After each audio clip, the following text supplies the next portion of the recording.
Hey, what's up guys, it's Theo from Videoo Concept. So this is going to be a beginner's guide to video editing and Premiere Pro. We've already created a course on graphic design and how to use Adobe Photoshop, motion graphics and how to use After Effects. So if you're interested in those two, I'll have them linked in the description below, so be sure to check them out. And I'm also going to throw in some time steps and a PDF down in the link below, so be sure to check it out so that you don't have to go through the entire video if you don't want to. Alright, so with all that said, let's just get started.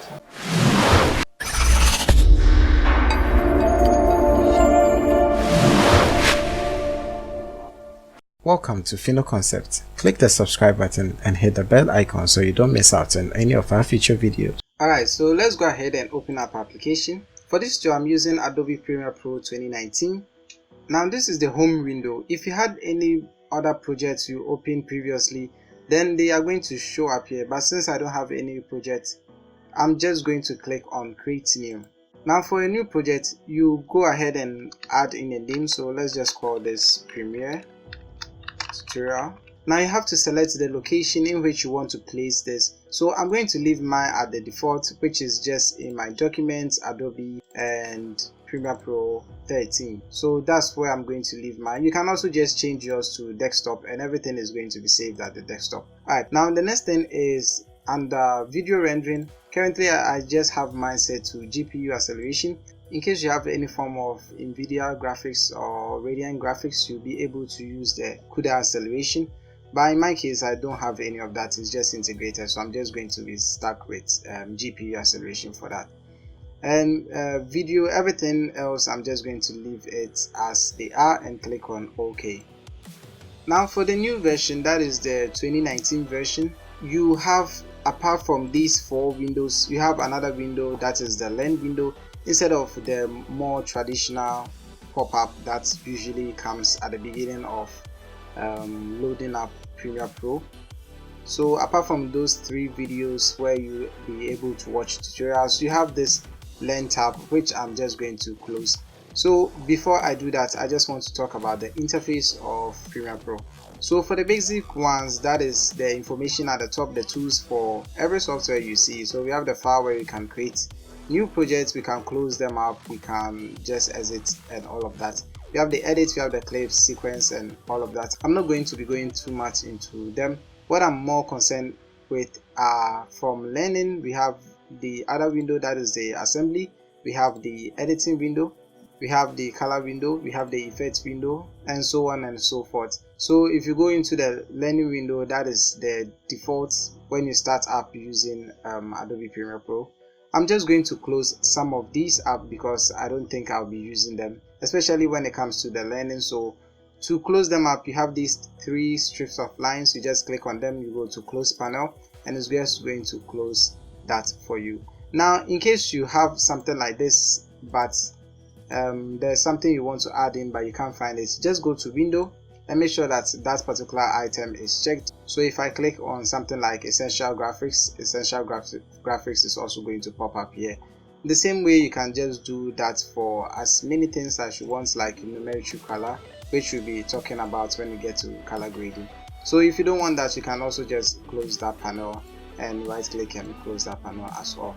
So apart from using the learning and assembly, I'm basically going to be doing all of my editing in the editing window. So that's what I'm going to click, and Premiere Pro is basically going to assign everything for you, so it's going to make the work a lot easier.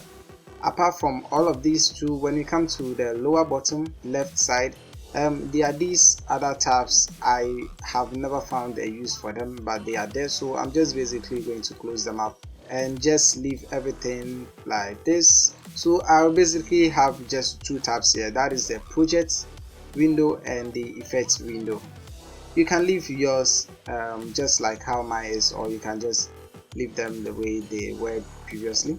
So at the top here I have, that is the top left, I have the source for the clips, I have the effects and control, and the audio mixer and metadata. I don't also use these, but I'm just going to leave them just the way they are. Moving over to the right bottom, this is the window we call the timeline window.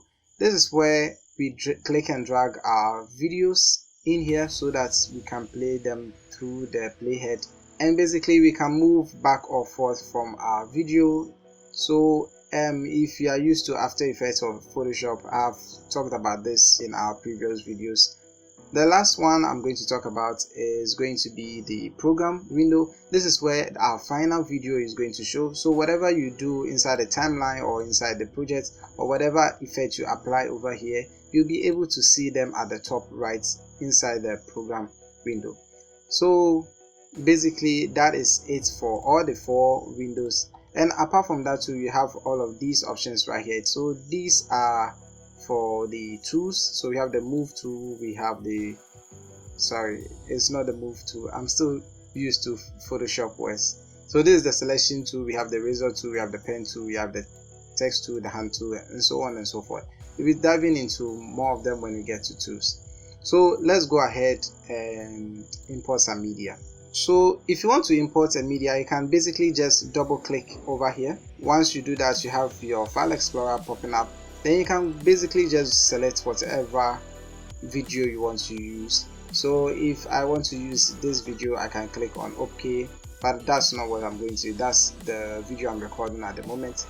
You can also add in images and music and sounds, basically anything that is media related. So in my case, I'll just be using a project I have here. So I have some form of videos in here, and I'm just going to click the first one and open it up. Now once this video is imported here, there are other ways you can also import them. So what I can do is I can just open up my file explorer. I'll go into videos, I'll go into Premiere and select whatever videos I want to use, and just click and drag that into the projects window. Now once all these videos are done, you have this slider here which you can use to increase the icon sizes, so that in case you are not seeing something so clearly, you can just increase it and see the clips you are selecting. Apart from that too, if you hover over a particular clip, you'll be able to move or play within that clip without even having to click on it. So you basically just hover over and you'll be able to just play through before you even select onto your main media. There are these tabs at the projects window. This allows you to switch between the icons you want to use. So if I click on this, it's basically going to send everything I have in here into the list view. This is going to be the tabs view, and so on and so forth. So this is also going to be a tab view, but much bigger than what I had previously. There are other things down here, like to create a new item.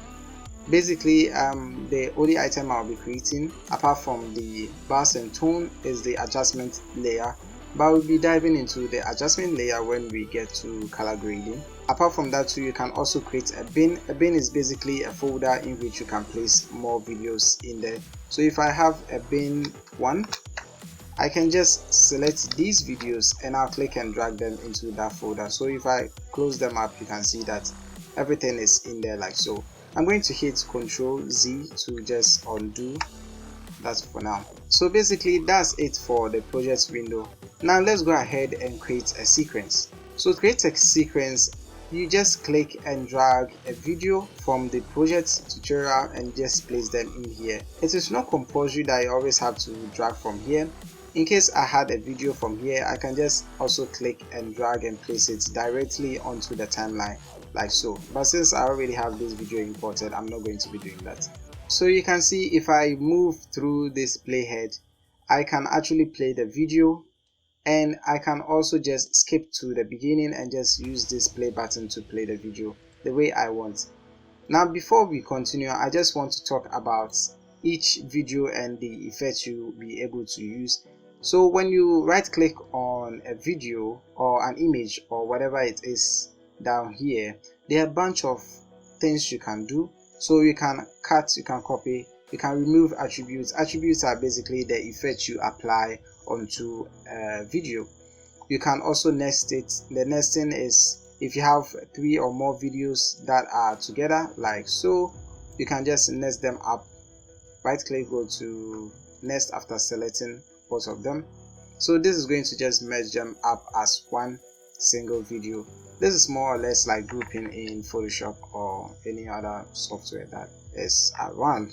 You can also right click and just increase the sound. So audio gain, I can increase the sound by 10 decibel. So if I go ahead and play this, you can see that the audio actually goes up. If I undo and I play it, you see that the audio is actually lesser than it was previously. You can also right click and go to speed and duration. So what I did is I actually shot this video at 60 frames. So I can actually bring it down to about 40%, which is going to give me 24 frames. So if I go ahead and play this, you can see that we have this nice slow motion to the video. Now, whilst on the subject of timeline, you can add as many as 99 videos. So I've not actually tried on my own. And you can add as many as 99 audios. So whatever video you add in here is going to show as V1 or V2 or V3. So it can go up to V99. The same audio will be A1 up to A99. So let's go ahead and import an audio. So for audio, I'll just go into my music and grab one from NCX. So I'll just click and drag this in here.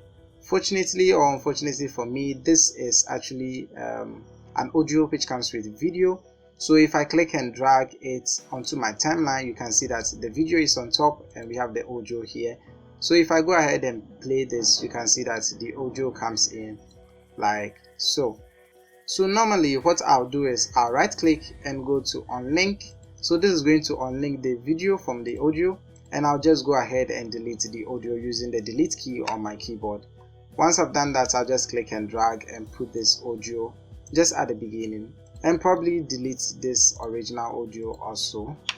So you can see I can just have one audio from another clip underneath a video from another clip. So if I go ahead and play this, you can see that we have, or probably you can hear that we have a different video and a different audio. Alright, so I can grab as many videos as I want and I'll just drop them onto my timeline. Now be careful whatever video you put on your timeline, because whatever video is on top is what is going to show and what is beneath is not going to show. So if I click and drag this over here, you can see that this is a different clip from what I have here. And let me go ahead and mute this for a second. So if I go ahead and play this, it just moves over to this clip. Even though that clip is still beneath it, it's not going to show. It's only going to show what is on top. So I can just click and drag this also over here like so. So it's only going to play those particular videos. Now, once on the subject of muting, every layer of the audio, you are able to mute that particular audio. So if I click on the M button right here and I play, the audio here is not going to play. Whatever audio here is not going to play, but the ones beneath are going to play very nicely. The same way, if I just press on the M button right here, the audio on top is only going to play because that is not muted and you can hear from this. Apart from that, we have what we call the solo track. What it means is this, once you select this, if you have about 10 or 99 audios from here, only this particular audio is going to be playing because that is the solo track, that is the audio you have selected to play. So in case there was some part of particular audio in here I wanted to come in, I should always make sure that this is unchecked. Other than that, this audio is not going to play at all. So basically that is how the timeline looks. So if I go ahead and place this on top, you can see that this video is also going to show before whatever is beneath it. Now let's move on to the source window. So this is what the source window basically does. Before you click and drag an audio or a video onto the timeline, you can actually just double click on it. Well, not double click on the name is actually going to change it. So probably just double click on the frame rate and you are going to the source window. So what the source window basically does is it's going to show you what video it is you have actually clicked on. So you can go ahead and play this before you even click and drag onto your timeline. So let's just say, okay, I'm much happy about this video, so I can just click this video and drop it onto my timeline like so. and it is going to play like that. Very simple. Now there are a bunch of tricks up the source window sleeve. One of them is creating in and out points. So what this means is that probably I want to start my video over at when he jumps into the air. So just at this moment, that's where I want the video to start in. I'll just create an E point by clicking on this icon right here. Then I'll move over, then I'll move within the timeline. So once he gets down, I also want the video to end here. So I just create an out stamp right here. So if I click and drag my video onto the timeline, you realize that that video plays only at that instance. So let's go ahead and just delete that. Now apart from this, you can also use the short keys on the keyboard. That is the I and the O. The I for the in and the O for the out. So if I probably just select here, I can just press I on my keyboard and probably move over here and press O on my keyboard. That is going to select that area for me. You can also just stretch it through. Instead of just using the keys, you can just stretch them out like so. Now apart from this, there is something you should also take notice of.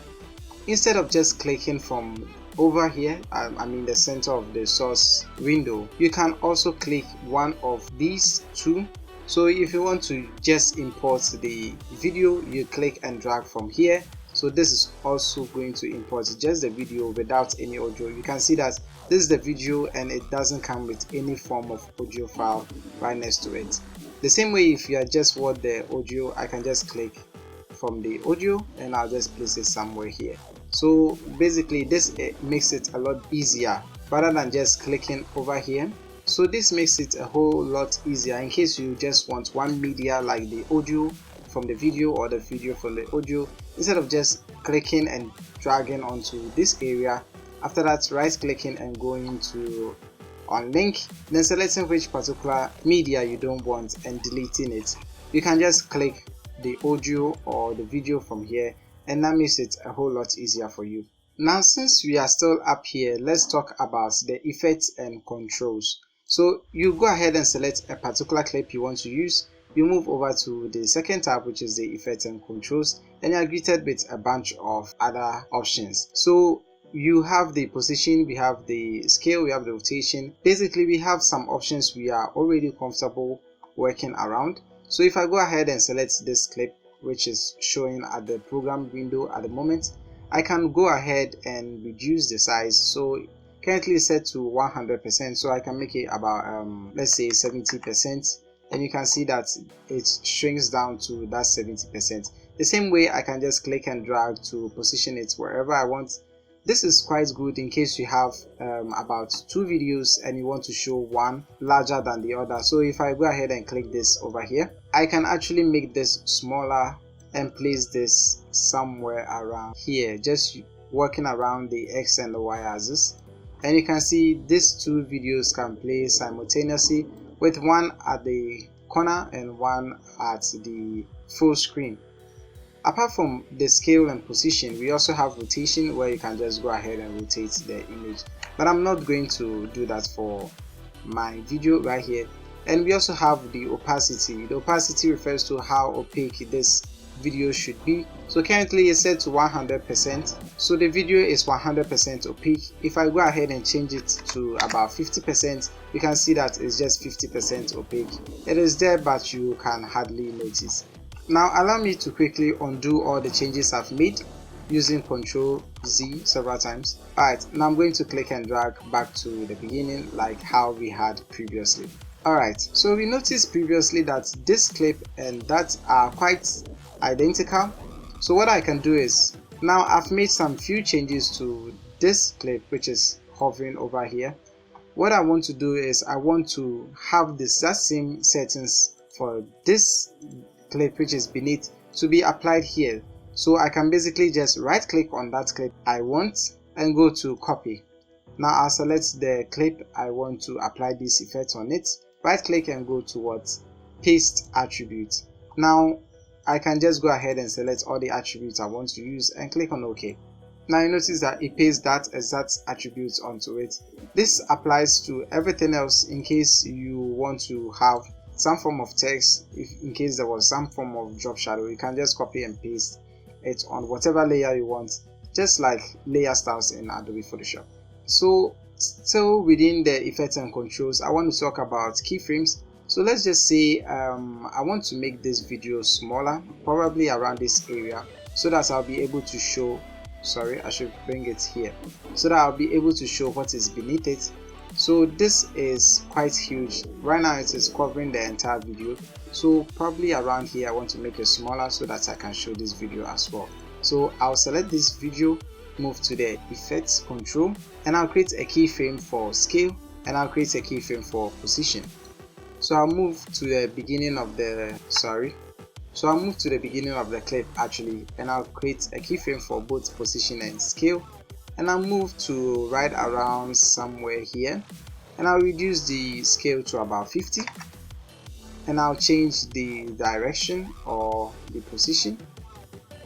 So if I go ahead and start from the beginning, you realize that this thing moves in and it gets over to that final position, just like any other software which uses keyframes. Now with the keyframes, you can also highlight whatever keyframe you want to use. Right click and go to temporal interpolation, and you can easy ease or easy out it however you want, and the transition is going to look a lot seamless.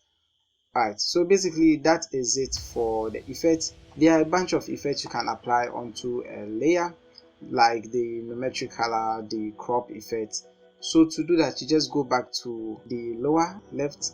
This is not actually necessary because you can basically just click and drag and drop it wherever you want. So I have mine here, so I'll just be mentioning the lower left for this tutorial. Alright, now I currently want to apply an effect called the crop effect.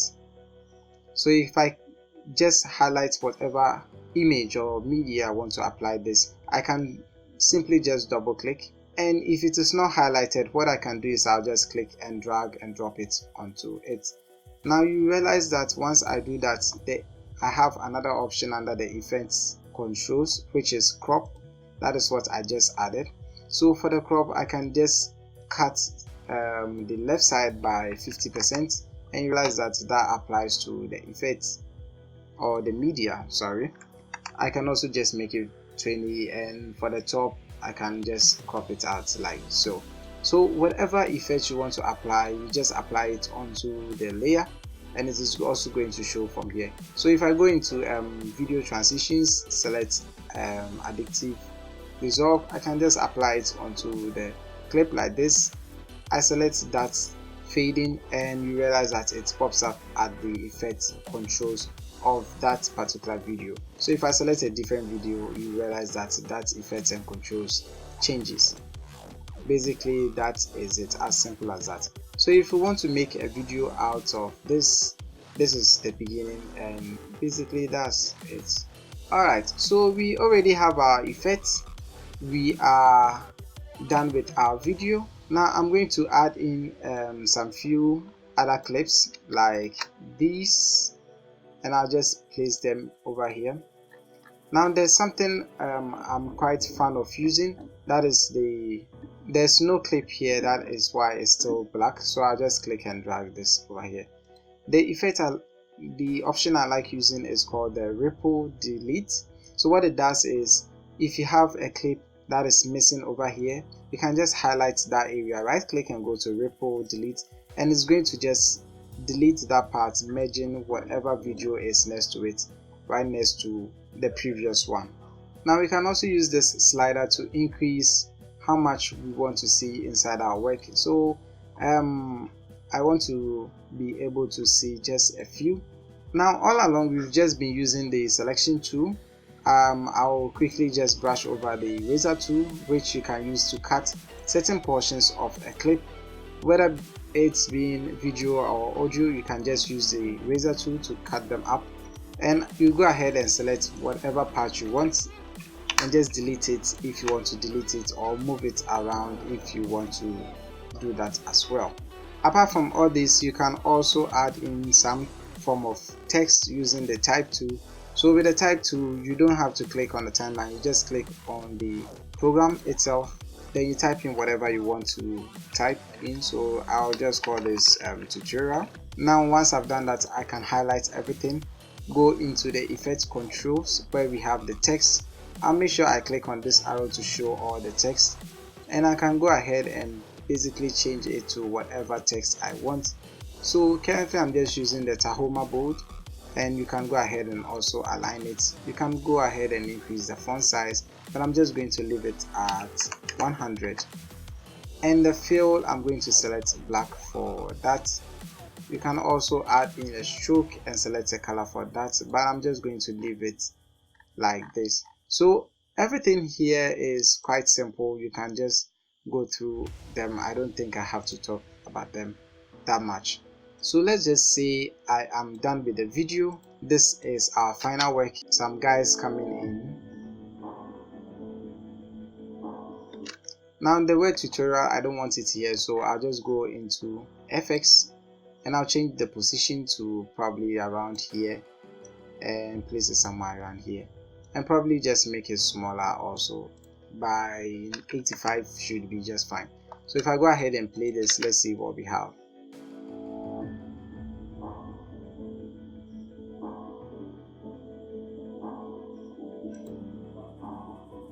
Alright, so let's just say this is our final work. We are done with everything. Let's move on to color grading.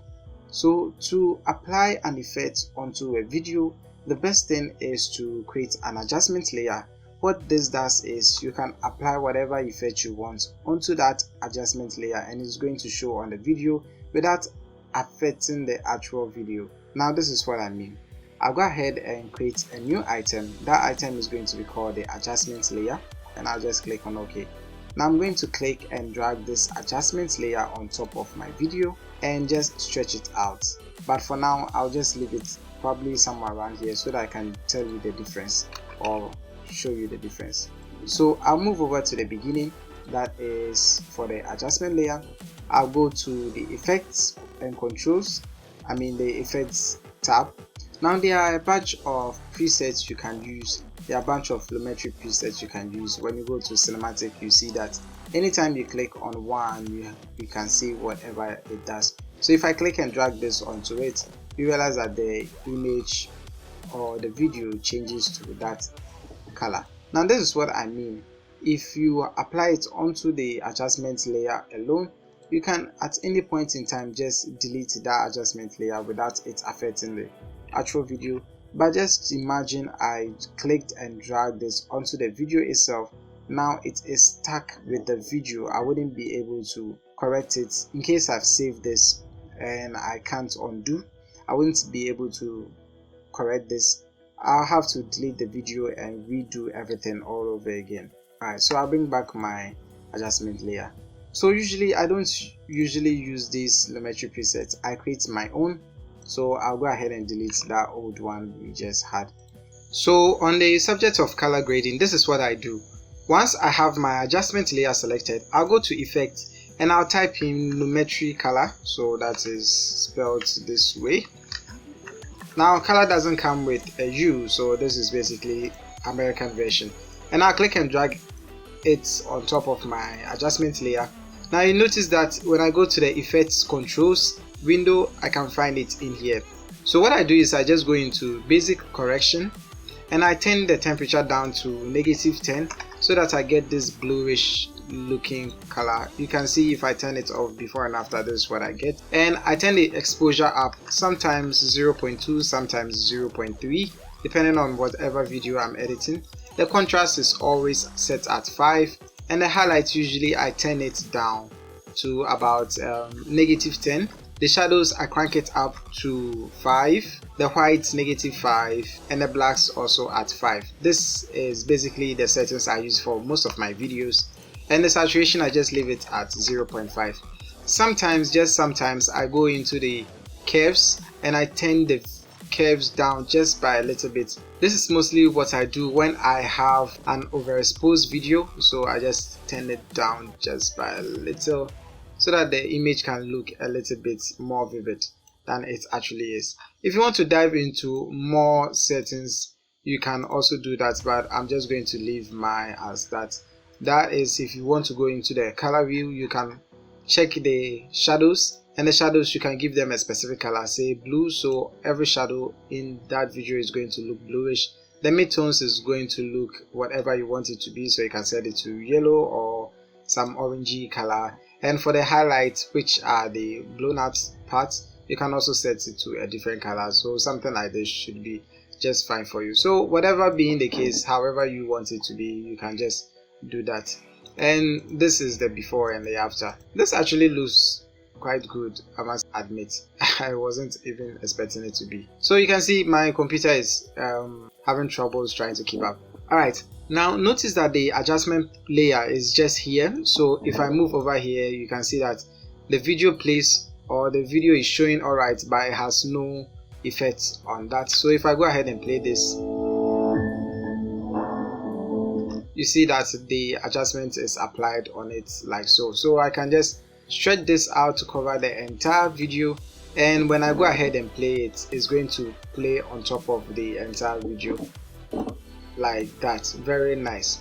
Alright, so without even thinking about it, I think I actually love this preset. So I'm going ahead to save it. Now to save it, just right click on Metric Color and go to Save Preset, and I'm going to name it I don't know, let's just call it my preset for now, and I'll just click on OK. I'll leave everything the way it is and just click on OK like so, and I already have my preset. So anytime I go into the presets, or I go into the effects window and I go into presets, you should see that my preset is just here. You can add as many as you want. You can even upload some from somewhere you downloaded it. I don't know where you downloaded yours from, I'm just going to leave it as that. And basically that's it. This is the video. If you want to watch the final video, I have it linked in the description below.